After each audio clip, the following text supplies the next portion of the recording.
अस्सलाम वालेकुम dear viewers, कैसे हैं आप? उम्मीद है आप सब खैरियत से होंगे। मैं हूं बरकत अली चांडियो एक नई वीडियो के साथ।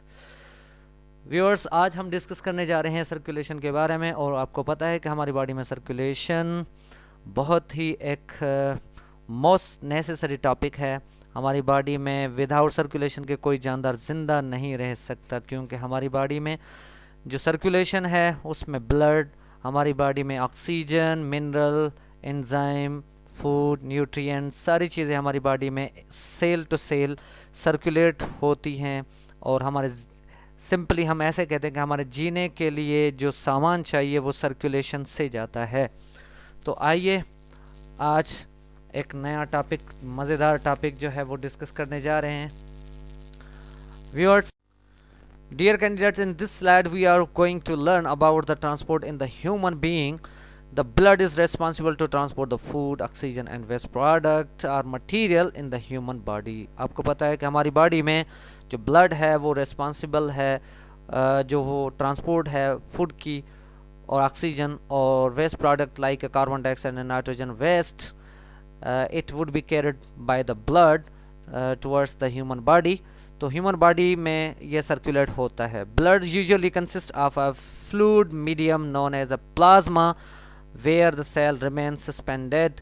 तो आपको पता है कि हमारी बॉडी में अगर ब्लड की बात करते हैं तो there are 3 types of the blood. Number 1 RBCs, डब्ल्यूबीसीज एंड प्लेटलेट्स।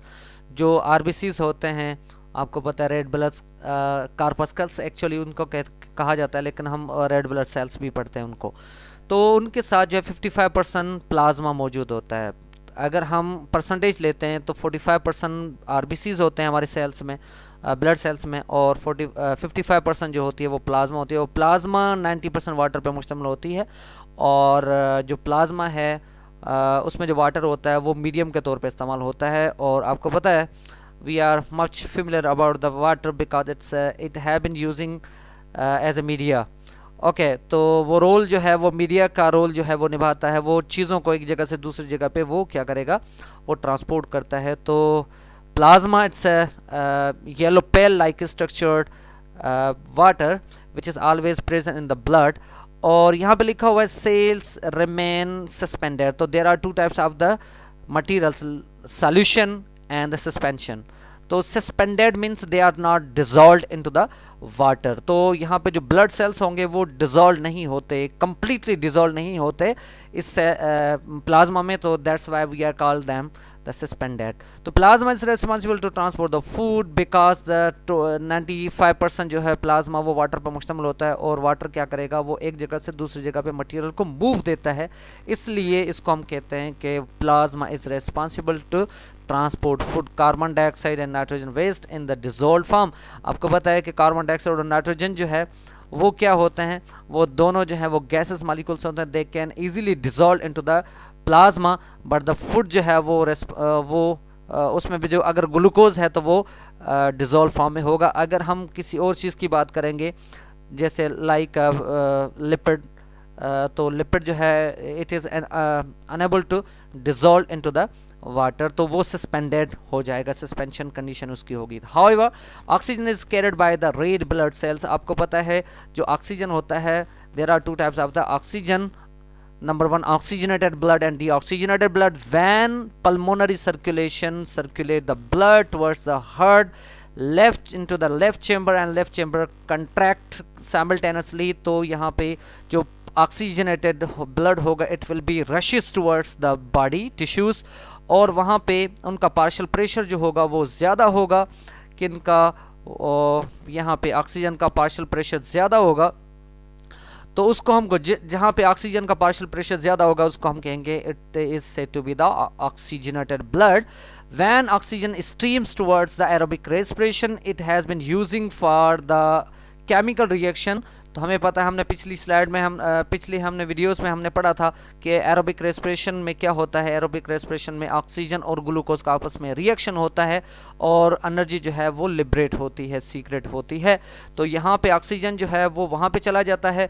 तो वो ब्लड जो होगा वो दोबारा क्या करेगा, ऑक्सीजन की जगह पे carbon dioxide it will be combine into the blood.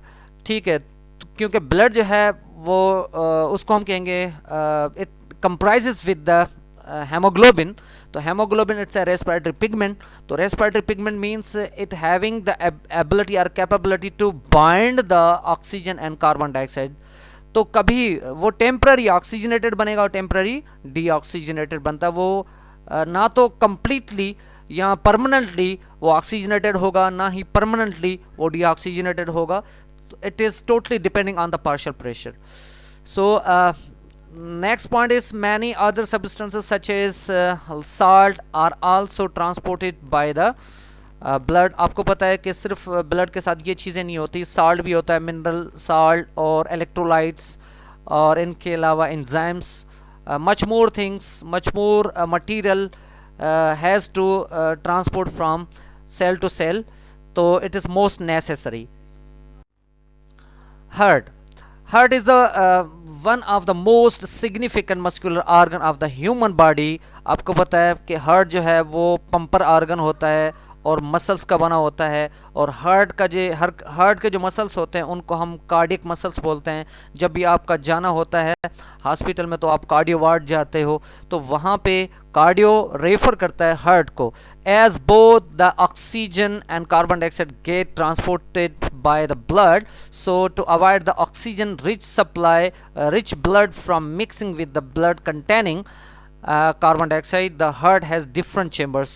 तो अगर हम हार्ट की बात करते हैं तो हार्ट एव्स मीन्स बर्ड्स और ह्यूमन का जो हार्ट होता है, मतलब मैमल्स का जो हार्ट होता है, it is divided into the 4 chambers, 2 located upper regions and 2 located are the lower region.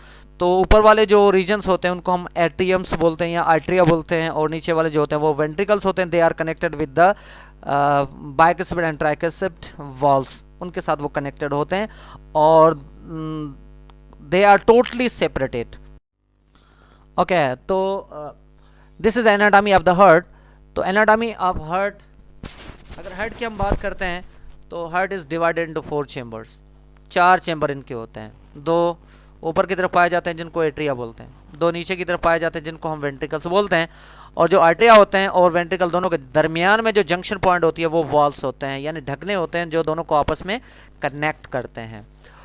और कीप इन माइंड, ये MCQs है कि जो right chamber of the heart होता है it always collect the deoxygenated blood, और जो लेफ्ट चैम्बर होता है वो हमेशा ऑक्सीजनेटेड ब्लड को कलेक्ट करता है फ्रॉम द लंग्स।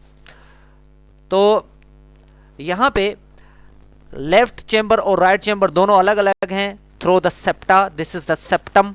सेप्टा क्या है? एक ऐसी पार्टीशन है जो लेफ्ट और राइट चैम्बर दोनों को अलग अलग करती है।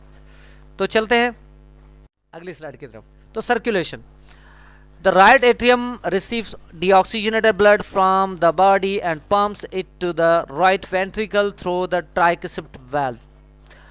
जो राइट एट्रियम होता है, हमने अभी डिस्कस किया कि डीऑक्सीजनेटेड ब्लड को वो रिसीव करता है हमारी बॉडी से, जो रिटर्न बैक टू आता है हार्ट के पास, और वो उसको पास करता है atria to ventricle.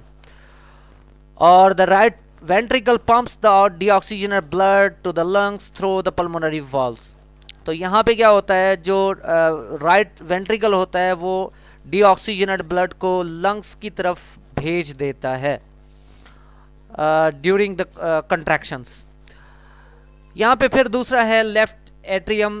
Left atrium always receive the oxygenated blood from lungs to the lungs and pump to left ventricle through the mitral valves. तो यहाँ पे क्या है, लेफ्ट जो एट्रियम होता है it is connected with the lungs and collects the oxygenated blood to pass from atria to ventricles by the mitral valves. तो यहाँ पे क्या होगा, the left ventricles pumps करेगा, it pumps the oxygenated blood to the aortic valve out of the rest of the body. Body parts जो भी होते हैं वहाँ पे ये क्या करेगा, वो उनको भेज देगा in order to circulate the oxygen and nutrient and some necessary material. This is the another diagram of the heart and during the circulation. This is the right lung, left lung. These are the chambers of the heart. This blue colored chamber represents to the deoxygenated blood, and this is this refers to the oxygenated blood, and this is the arrows are representing the circulation. Okay, how many types of the blood vessels? So there are 3 types of the blood vessels. Arteries carries blood away from the heart, vein carries back to the heart, capillaries the smallest blood vessels connected arteries and veins. तो ये junction point होता है. Keep in mind, arteries and veins or capillaries are not divided on the behalf of the oxygenated and deoxygenated blood, but arteries वो blood vessels होती हैं जो दिल से दूर खून लेकर जाती हैं, और वेन वो ब्लड वेसल्स होती हैं जो दिल के पास लेकर आती हैं. तो there is no concept of the oxygenated and deoxygenated. और capillaries are the smallest blood vessels, but they are connecting arteries to the veins और वेन्स टू द आर्टरीज. ठीक है, तो इसको हम ऐसे कह सकते हैं, कैपिलरीज का एक और भी फंक्शन होता है कि they are exchanging the material. लेकिन keep in mind the diameter of arteries will be the narrower rather than the veins, because the pressure of the hydrostatic pressure of the blood it will be increased in the arteries. और अगर हम when की बात करते हैं तो when में बिल्कुल स्लो होता है ब्लड, और हम जो इंजेक्शन लगाते हैं वो भी वेन में लगाते हैं, आर्टरीज में नहीं लगाते, because there is no space, enough space for the other material. So there will be the higher hydrostatic pressure of the blood. तो यहाँ पे बहुत ज़्यादा होता है. In this slide there is another diagram which represents about the blood vessels as well. तो यहाँ पे लिखा हुआ है आर्टरी और वैन, दरमियान में है कैपिलरी. तो this is the junction point between the arteries and vans. दोनों को मिलाने वाले कौन हैं? कैपिलरीज हैं. तो यहाँ पे लिखा हुआ है फ्रॉम द हार्ट, और यहाँ पे लिखा हुआ है to the heart. To the heart means it's this blood will be back to the heart. Okay, और यहाँ से ये जो ब्लड आया है ये मूव कर रहा है to the cells, body cells और द बॉडी टिश्यूज. सो ये जो ब्लड है फ्रॉम द हार्ट वाला, it is higher concentrated with the oxygen, और ये जो होगा ये हाई कंसनट्रेटेड होगा विद द कार्बन डाइऑक्साइड. तो यहाँ पे जो मौजूद है ये ब्लड जो है फ्रॉम द हार्ट वाला, तो यहाँ पे कंसंट्रेशन जो ऑक्सीजन की होगी वो ज़्यादा होगी, और यहाँ पे जो कंसंट्रेशन ऑक्सीजन की होगी वो कम होगी.